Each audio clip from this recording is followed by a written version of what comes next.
last of the family, Teresa, Elaine, Johnny and Paul. I'd like to welcome you to this beautiful occasion of the marriage of my daughter, Phil, my new son-in-law. What we've got is a young lady with the help of my sperm.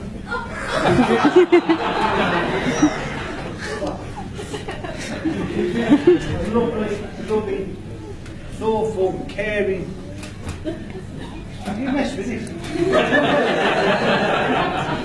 I've got the first bit, but I don't recognise the next. Now, what we'll say is, I've got to get out of the way, a little bit of housekeeping. Now, I've got a friend in Manchester, I gave him a few weeks ago, a few months ago even, when I heard about the wedding taking place and the donation. I think 125 quid towards it is quite a lot of money, but I phoned him up and I said, could you do me a favour, which he did.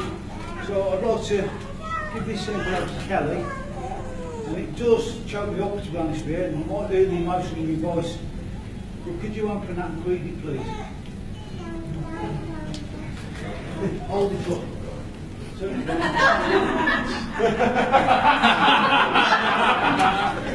Could you move it out? Jeremy Kyle card, and it says, "Dear name is not shown, Kelly is your daughter."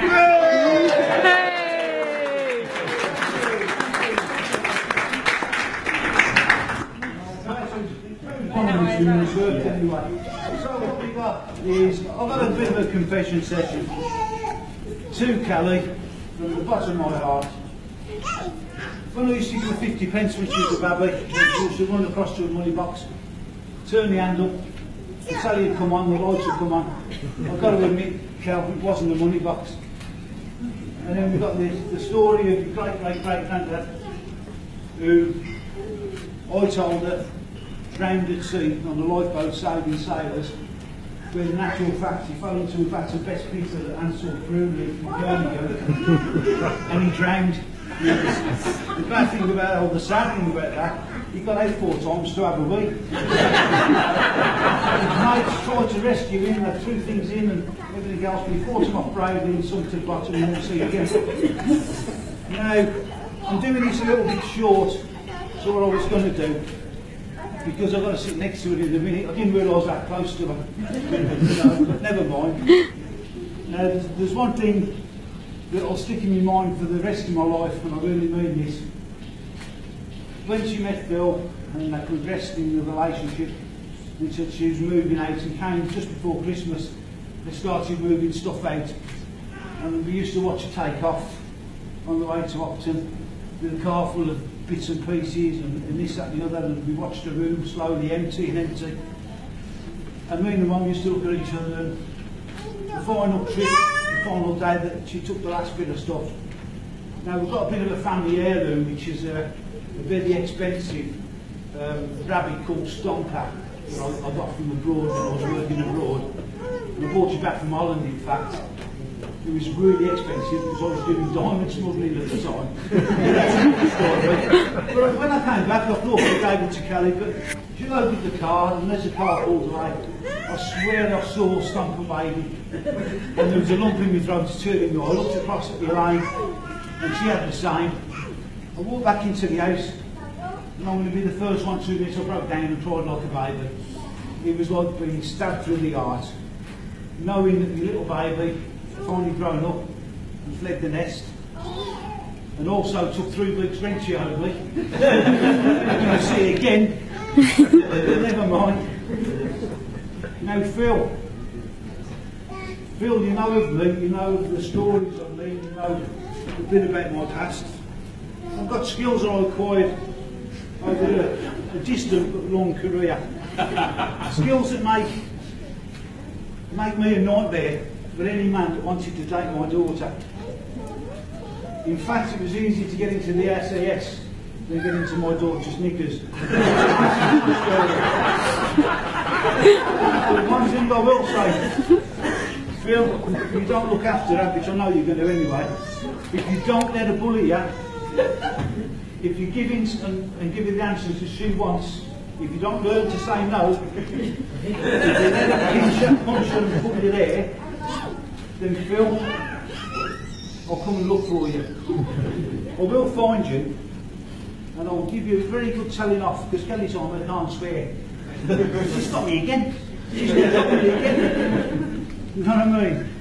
Now, before I do the toast as such, there's one person in the room very special to Kelly, and they're more like sisters than anything else. Now, she's agreed to sing me a song, sing a song on my behalf, because I'm not very good at singing.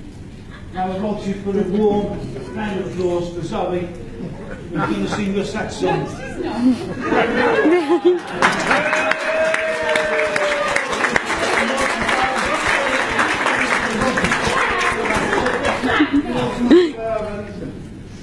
You're on your own. You forgot the song? Yeah, I'm sorry. That's terrible. Okay then, so what we'll do, for now, for this second, we'll toast the bride and groom, and from the bottom of everyone's heart, along that top table especially, we wish them all the luck in the world. Ladies and gentlemen, the bride and groom. Bride and groom. Okay. Now I'm going to sing the song. If that's what you want, that's what's going to happen. You don't want to do things.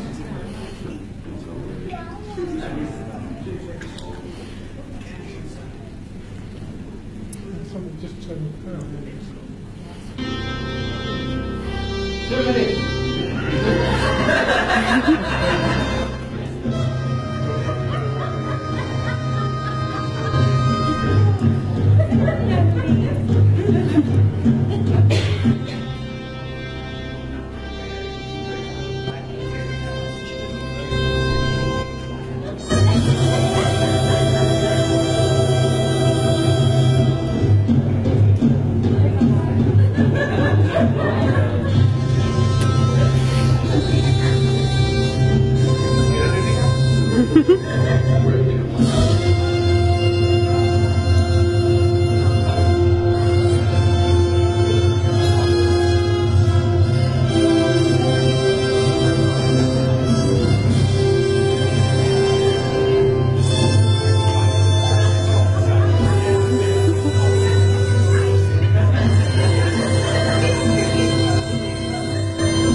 Everybody, come on.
long to do that one, we're going to do one more to finish the show off, okay?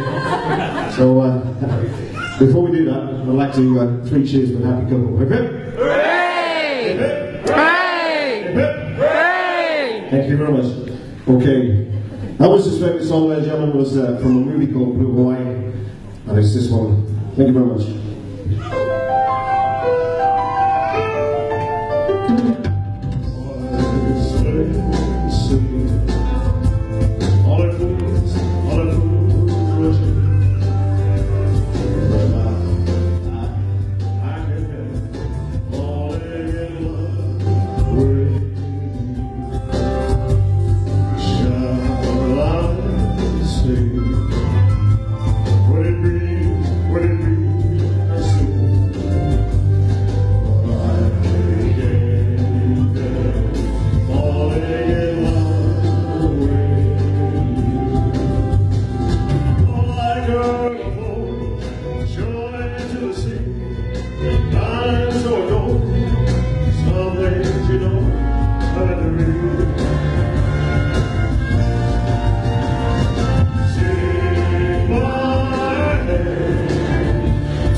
Elvis has left the building. Thank you and good night.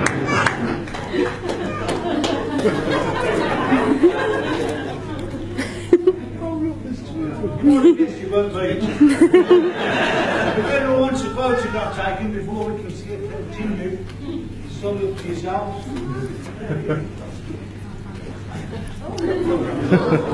Pause it for a second. Yeah. How do I pause? Will. I'm doing as well, my son-in-law.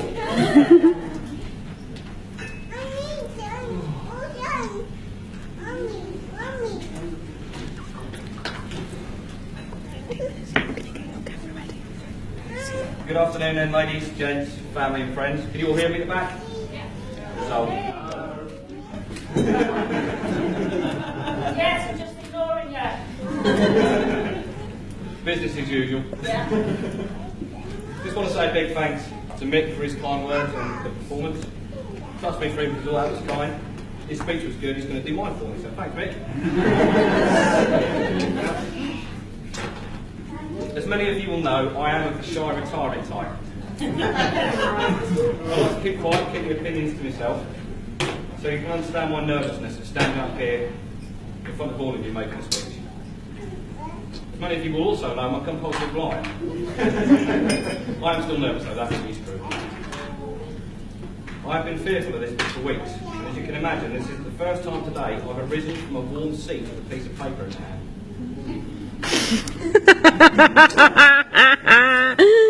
Let them get better, I will warn you. I read whilst researching wedding speeches that a good speech has got a good beginning and a good ending. But the best speech of all keeps those two things close together, so I hope this won't be too painful. Firstly, I'd also like to thank any Liverpool or Arsenal fans for still being here and not walking out disappointed after 20 minutes. So cheers. I'd also like to thank my parents, Paul and Teresa, for all the help they've given me over the years. If it wasn't for them, I wouldn't be the man I am today. So Cal, if it doesn't work out, you know who to blame. I'd also like to thank Kelly's parents, Mick and Elaine, for making me feel like the son they never wanted. Sorry, the son they never had. Right from day 2, because day 1 was a bit rough, but they are over it now, so it's all good. Speaking of which, people from Norfolk still seem surprised that I'm marrying someone from Birmingham. She does have the right amount of fingers and toes, and isn't related to my next door neighbour's cat. When Kel asked me to marry her, and I finally gave in, I suggested finding a nice hotel for you, and a nice price for you, anything for you, cupcake. I want to thank Mick and Elaine for having such a beautiful, intelligent, kind and caring daughter. They know more than most, can be a bit high maintenance at times. And of course for Mick selling me the privilege of being her husband. The key word there was selling. I hope to do you both proud and thank you for everything you've done today and to make today happen. We all know it's not been easy arranging a wedding from 170 miles away, but thank you for all you've done. I know we've passed the eBay returns policy, and I may no longer have any statutory rights, but there is always gun free.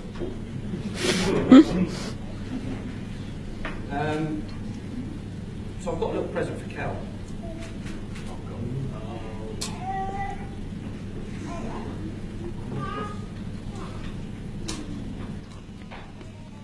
You can open that please, babe. I know it's kind of a bit out of the ordinary, I've obviously not done this before, but while she's unwrapping that, I just want to make a little quick toast to the bride. So can we all just wave a glass for Kelly Hamlin, which is weird. Kelly Hamlin.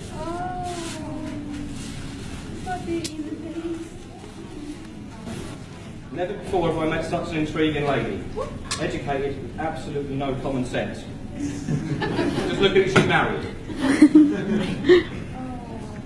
She's my soulmate. She's my best friend. And above all, if I was on Who Wants to Be a Millionaire, I'd definitely phone her. She's got the most amazing knowledge of things that no one should ever know. Nobody under the age of 45 should be winning pub quizzes by knowing who wrote Lily Marlene. But seriously, I think we'll agree, Kelly is looking positively glowing. As most of us know, Kel loves Disney, with Beauty and the Beast being her favourite. So I got my Beauty, one of those magic vase things. Kel, I just want to say to you, I'm going to love you until that last petal falls off. No. By the way, it is artificial, so they won't fall off. Yay. I can't say enough kind things about Kerry. I would do, but I can't quite read her handwriting, so it's scruffy.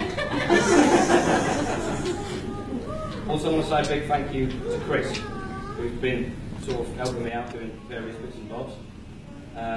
Especially the way he sort of charged the admission for everyone when they come into the room. So what's sort of doing for anybody that doesn't know, Chris is my cousin, but to me he's more than that. He's my brother from another mother. Sounds quite cheesy, but hey ho. Many a night have we spent in places such as working train stations, sitting in block, falling asleep waiting for taxis. Thanks, Amy. Or taking it in turns pushing each other in a shopping trolley back from Southwick. So, Jesus, today's emotional. It makes it in tears. Thank you very much. Oh, God. Talking of cake, thanks to Liz for baking the cake. It looks and I'm sure it's going to taste wonderful. And of course, a big thanks to everyone here at the Holiday Inn for the wonderful meal and the hospitality. And thank you for your bravery letting Kelly loose with posh glasses. And she's also not used to eating the cutlets, that's not true. Also want to say a big thank you to everybody here for your generous gifts, kind words and blessings. And of course, just for being here on that special day. It wouldn't be the same without you all. Or it would have been cheaper, but it wouldn't have been the same. I'm sure I must have missed anybody out, so if I have, I apologise. Bridesmaids, here's your bit. To the bridesmaids, everyone. To the bridesmaids. To the bridesmaids. Speaking of bridesmaids, I want to add how all stunning they are today. But I have had a close look and I am going to stick with Cal, so I'm not trying to. I know we're from Norfolk, but...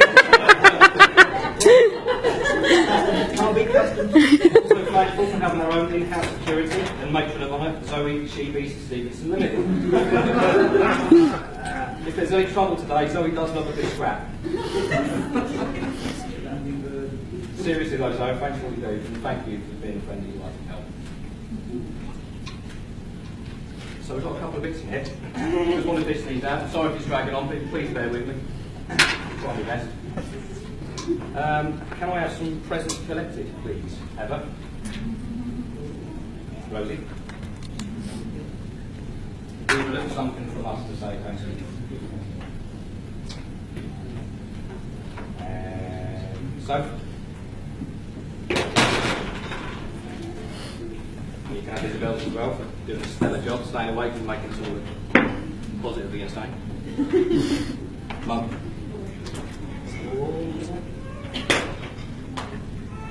This one's a bit light, I think it must have fallen out.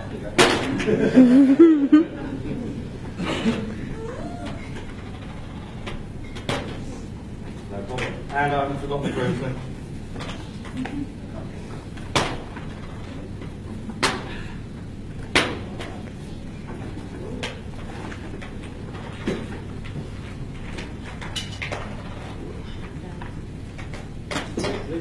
Chris. Not beautiful.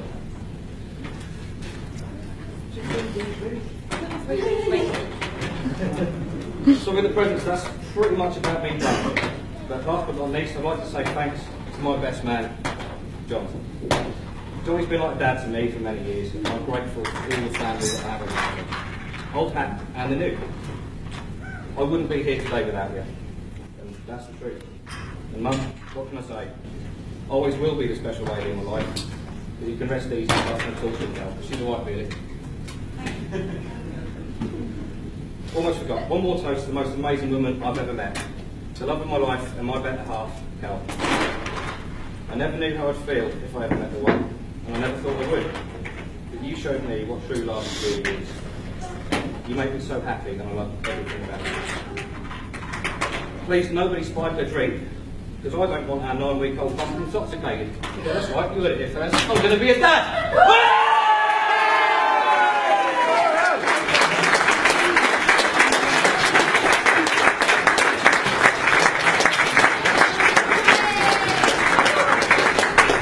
To Kelly and Bumble. All the best.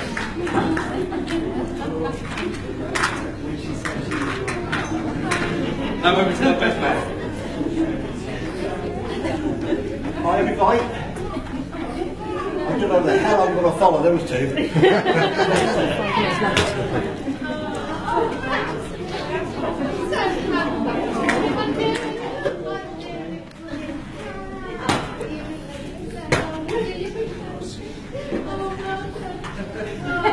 It works! Hooray!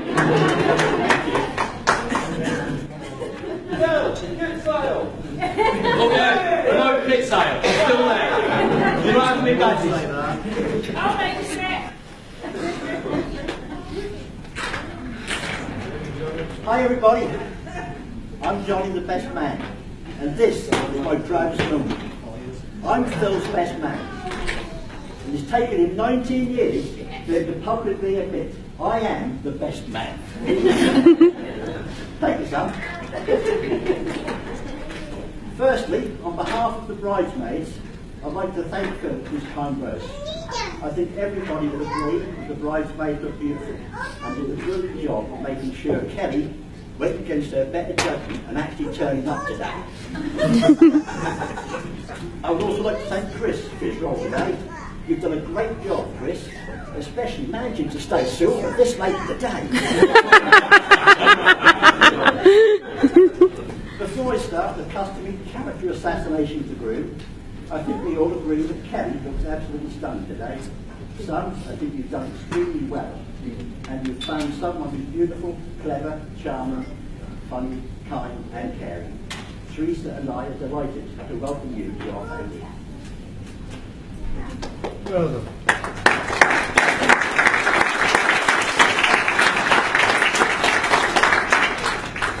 In 1998, Sophie and Phil came bounding into my life. Phil was sports mad, full of energy, and we bonded from the very start. Our mutual love of motorbikes, all things military, guys, you're the trouble of that. Scuba diving, engineering, and of course our favourite hobby, pulling the wool of his Mother Teresa died. I still cannot believe some of the things we got up to together. How I taught Phil to drive when he was 14 without Teresa, his mum, finding out was amazing. She did find out eventually, when on April the 1st, sitting at the breakfast table, I passed Phil the keys of my 4x4 over the table and said, "Get the car to the garage and turn it round for the drive, son." She laughed. She wasn't having that. It was April the 1st. And she was still laughing when the car went past the window. I thought it was absolutely great. I'd never seen a loss for words before. To be fair, it was not all one-sided. Teresa has her moments and pain in back. We had a new cat flat fitted, yes, is that story? Which was worked by magnetic collars. Teresa convinced Phil that he had to train his cat to use it by placing a fridge magnet on his neck and sticking his head through the cat. Sophie couldn't believe he was that dumb. But anyway, we all thought it was a great performance until he got his head stuck in the cat flap. What can you say? His cat was highly entertaining. Over the years, we've had many adventures together. From diving with stingrays in Tenerife, diving on wrecks with sharks in Egypt, motorcycling around Cyprus, driving speedboats in Corfu, and best of all, the time we spent working together professionally as he joined my world of offshore oil.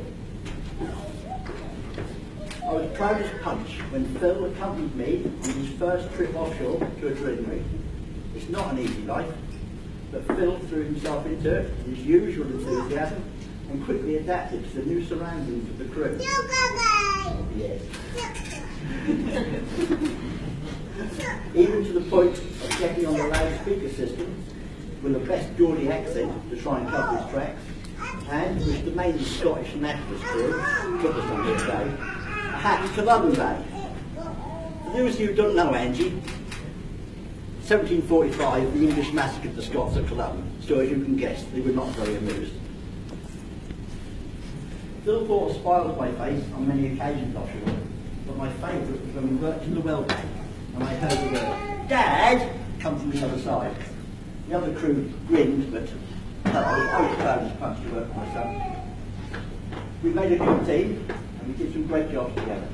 But the past is the past, and Phil's left me behind work-wise and moved up the business ladder into management, as service manager. He's now building a fine career for himself and his wife and the bump in the new home they've made together in Norfolk. And speaking of Kelly, you don't think you were getting off like you do.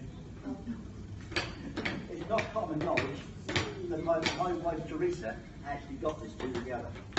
We were at the tank rest as Phil was playing soldiers and other girly dressing up games, when Teresa noticed the look from Kelly's eyes and the saliva dripping down her chin. Every time she looked at Phil. Do you want the breakfast? Well, I thought she had some sort of affliction, but Teresa assured me it was a sign Kelly had definitely got the hots for Phil. Anyway, Teresa mentioned to Phil he couldn't believe his luck. The girl fancied him and had a word with Zoe, who proceeded to snap her boat bit and said, "Are you blind? Where have you been?" And that was the start of a wonderful romance. As long as Kelly doesn't go to Specsavers or get her sense of smell fixed, it should last forever. And now it gives me immense pleasure, not mentioned relief, to invite you all to stand and raise your glasses to the new mysteries of Kelly and Phil and Bump. Kelly and Phil. Kelly and Phil. And Bump. Thank you all and enjoy the rest of the celebration.